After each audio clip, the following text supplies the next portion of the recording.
The mood at Liverpool's AXA Training Centre was unlike any other first day of pre-season. The familiar buzz of excitement was replaced by a heavy silence, a shared grief that settled over the players and staff like a fog. This wasn't just the start of a new season, it was the beginning of life at the club without Diogo Jota, whose tragic death had rocked the football world. Jota was more than just a player.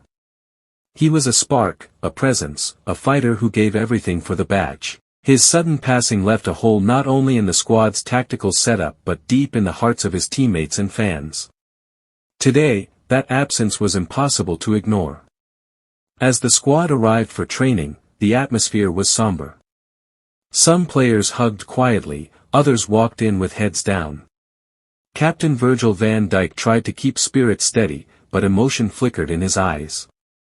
Alisson kept to himself, while Mohamed Salah offered short words of comfort to the younger players. New manager Arne Slot, preparing for his first full season, wore a solemn expression. His welcome speech was brief and filled with respect for the moment. At the edge of the training pitch, staff had laid out Jota'S kit, boots, and armband on a bench, a tribute that spoke louder than any words. Some stopped to look, others gently touched the jersey as they passed. The weight of loss was written on every face. Before the session began, Salah gathered the team in a circle for a minute of silence. It wasn't official. It wasn't planned. But it was needed. The silence said everything that couldn't be put into words. When it ended, there were tearful eyes, especially from players like Luis Diaz, who had formed a strong bond with Jota. Training resumed, but the drills were lighter than usual. Slot focused on movement and rhythm, slowly easing the team back into routine.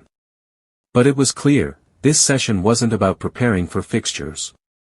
It was about finding some stability in the face of heartbreak.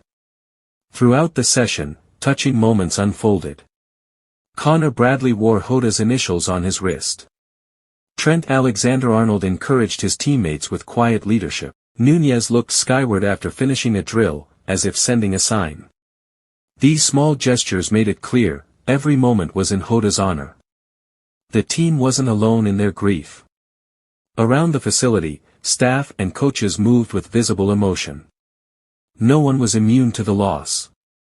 Journalists weren't allowed inside, but a few glimpses from outside showed players supporting each other through the pain.